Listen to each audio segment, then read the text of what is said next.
to use by saving it from ManageBack, the practice room. If you haven't located it, it's on ManageBack under practice room.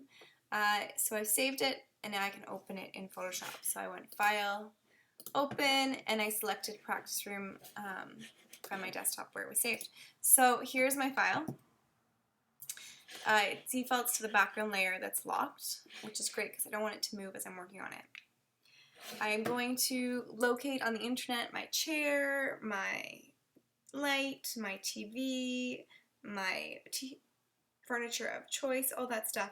And the goal is to learn how to properly bring multiple files into one space and look at like as it was meant to be. So I'm not going to open up my new picture. I'm going to place the file.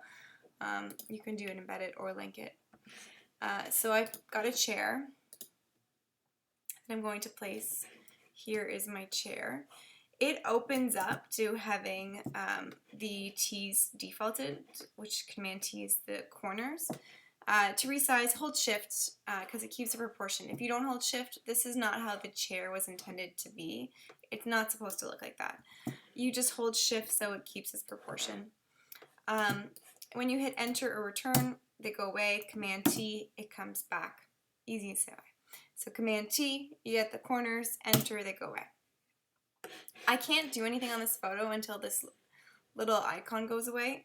So I'm going to right-click Chair. If I control-click the word, I get a different menu than this. So menu, the word, menu with the picture, they look different, okay? So make sure you're clicking the word to get rasterized layer, and then that icon goes away and now I can edit the picture. The easiest way to edit is if it's a solid color, you grab your magic wand and you select it and hit delete. Simple. It doesn't work so simply in shades and different hues. So another thing you would do to edit that area is you would use a lasso tool. The lasso is for people who have a really good freehand. I don't have that skill so much, so I can't create obviously a clear cut. The magnetic one people tend to like because it traces it for you and it goes around and it kind of creates that shape for you.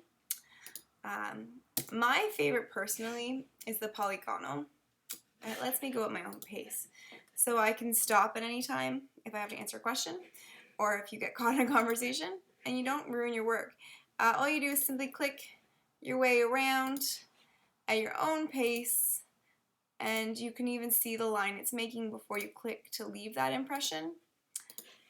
In the parts you don't really care about, all this dead space, you can kind of go nuts and click wherever. And then you hit delete, and voila. To get rid of your last set of marching ants, you hit Command D as in deselect, and they will vanish. So here I have my awesome chair. It is too big for the room. It doesn't fit like that. So I used my black cursor to move it. All that stuff. I'm going to put this chair in the corner. It's facing the wrong way. Command T gives me my corners again to resize it, to make it belong. But also now I have this cool menu where if I control click when on Command T, I can flip. That looks better already. I can skew, and what skew does is it lets you pucker corners. So maybe it's supposed to be open or closed depending on which way you're going, back towards the wall and the window. So you can kind of do little angles. You grab the corners to successfully skew. Warp is my favorite too because it's gridded, which means that maybe this corner is a little bit too high. I can bring it down. Maybe this is actually turned towards me. So I can make little modifications towards just this leg towards me. Voila, and I've opened up the seat. So that's in the warp. Again, all these things are selected. It's not like I just control click the picture and it shows up. I have to be Command T, control click. The whole menu appears. Distort lets me change the angle a little bit. So if it needs to kind of be puckered. Rarely do you need this, but if you do, it's distort. Another one you'll need a lot is perspective.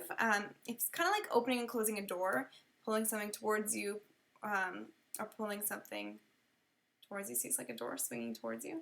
So if you have something going the wrong way, this one is a little more finicky. when you move your cursor, but if used successfully, it looks really cool. So I kind of turned the chair. Voila, I have my chair. Still doesn't belong, right? It's sitting on a bed. Not so cool. What I can do is go to my lovely background layer, trace out the bed. Why not? I'm not limited to the parameters of my picture. I can create my own things. It's Photoshop. So I can slowly click my way around this lovely bed and separate it. And again, the parts I don't need, all this jazz, doesn't have to be neat. It's only the part that you'll see in the cut that you need to be neat. So I have my marching ants. I'm going to Command C and V to copy and paste it. Again, there's my chair.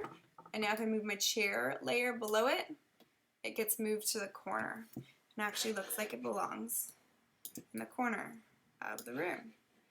And again, maybe it's supposed to look the other way. No, definitely not. And this is where I'll further edit with those lovely commands to make it look like it belongs, because currently it doesn't. But it will start looking like it actually is a seat that I'm supposed to have in the back corner. I'll be able to adjust as needed.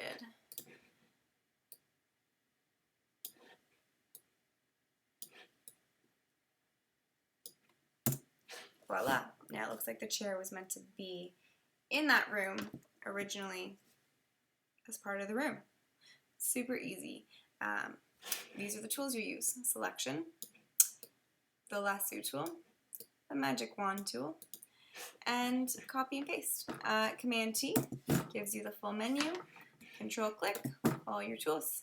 And you'll add a few items to this room to make it look like it was one cohesive design. And then when you're done, you're going to upload that to the Managepack file. You'll have 2 classes to do